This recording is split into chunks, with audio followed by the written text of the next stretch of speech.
Okay. Wee! Howdy everybody. I know it's not Halloween time, but there's still a lot of yokai that we need to discuss. A lot of ghosts. Ooh, ghosties! Who's the next one we're going to talk about? That's the question. Who are we finding this time and hunting down? We're still going to Tohoku. Ooh, Tohoku. Next page.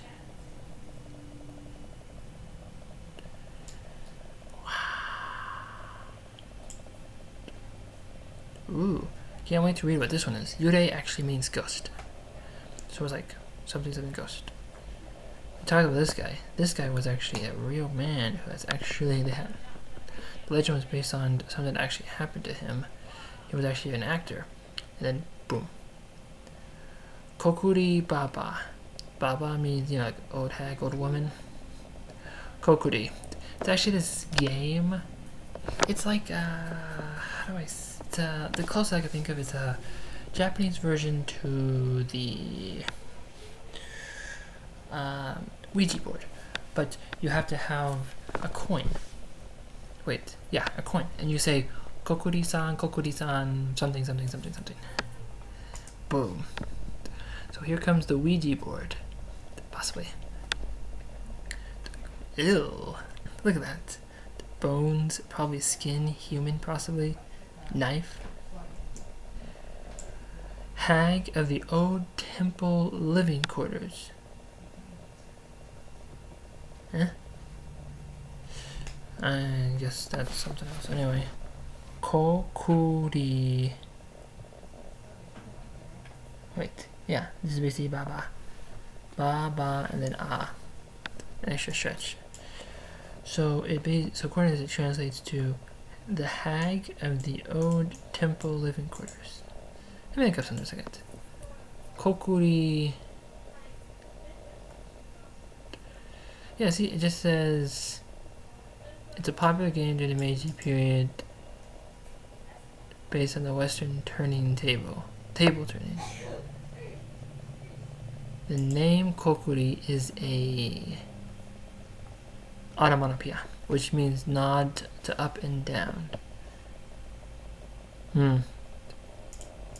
Oh, anyway. Yep, that's what I thought. That was humans. Yum, it's ghosty to humans. Don't you like the fact that most of these ghosts will eat you? Whee! Okay, good. This was not as long as this guy. Kakahashi, woo! Kasane. Anyway. So, of course, she looks like an old woman who inhabits temples deep in the mountains. Okay. She hides herself away from in the back of the temple and feed off of human corpses, which means they'd have to die in the temple first before she actually comes out and goes yum yum. A Kokuri, unless this is a different Kokuri. Anyway, a Kokuri Baba was once a priest's widow. Oh. Okay. So she was actually, again, so a Kokuri Baba is basically a woman who, she's like the widow. A widow means you're a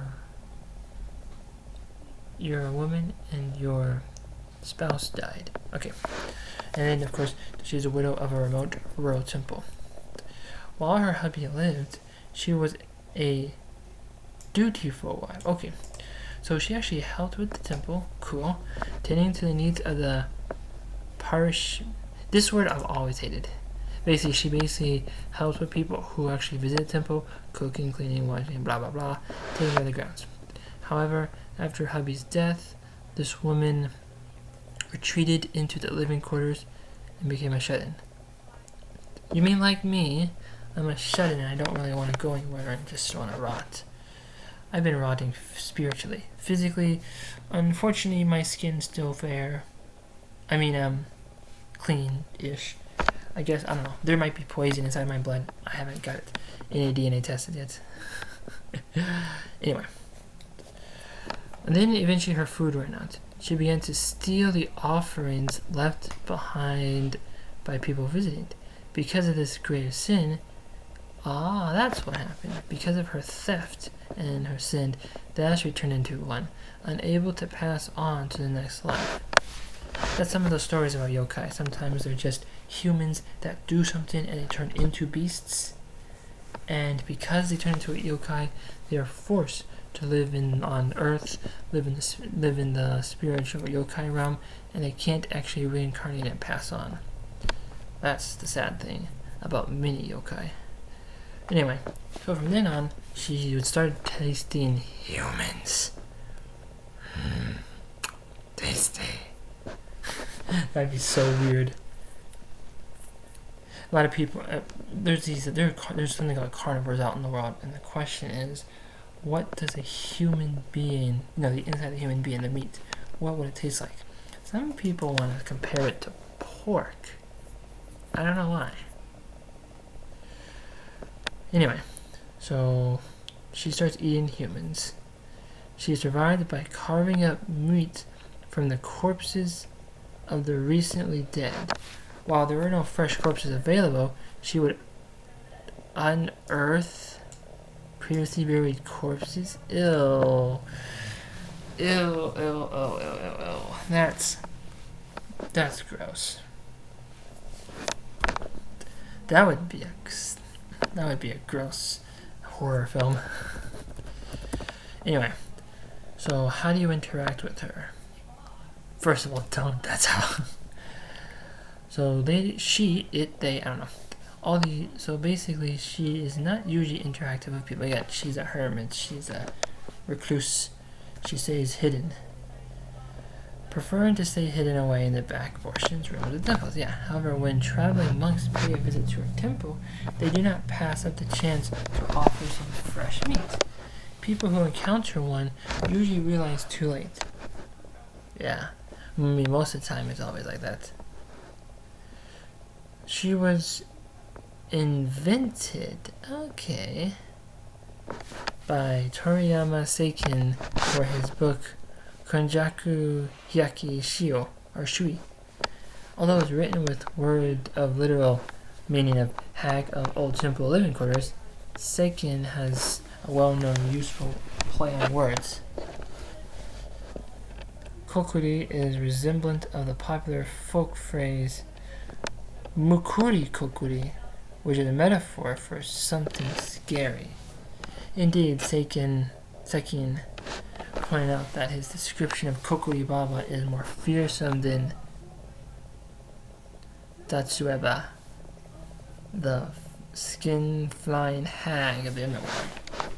Parents would scold misbehaved children with Mukuri Kokuri, a demon will come if you don't stop misbehaving. Yeah, I've heard stories like that. Some people in other countries said about you would be threatening your children with Krampus. They call him the Santa Claus's shadow, where they take you and kidnap you and sometimes eat you and kill you.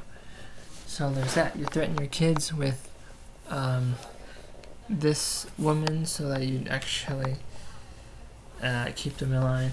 You threaten them with no presents because you're going to get cold, or no presents because you're going to be taken away from me in the middle of the night, and then replaced with an imp. Anyway, so Mukuri Kokuri has a long history, originated all the way to the Mongols. Wow. The Mongols, under Kublai Khan, has conquered China and Korea, and they set their sights on Japan. The invaders were viewed by most people in the living as demons. A lot of people are like that. They actually see things and they think this is actually more freaky than real demons. Japan won against the Mongols thanks in no small part to two typhoons, believed the kamikaze, or divine wind, sent the gods.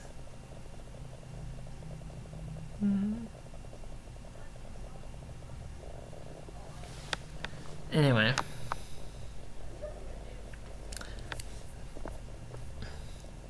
It eradicated the two major fleets, ended Mongol, expanded,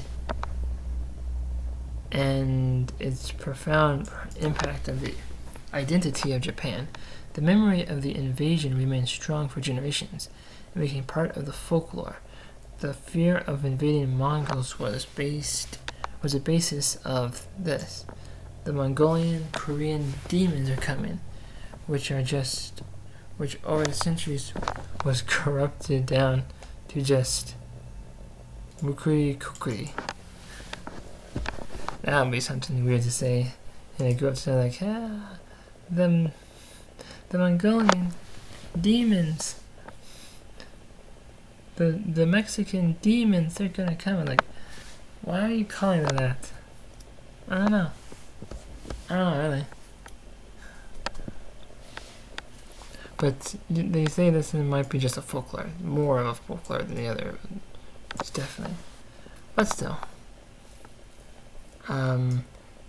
There's two different types of griefs. There's anger grief, and then there's just crying normal grief. Whenever someone does pass away, a pet, a close friend, you either get sad and you don't know what to do, or you turn violent. And being tricked to seeing that your spouse got killed is really not nice. Okie dokie. Next time we're going to talk about something hopefully a lot less dark and a little bit more cheerful. Cheers, y'all.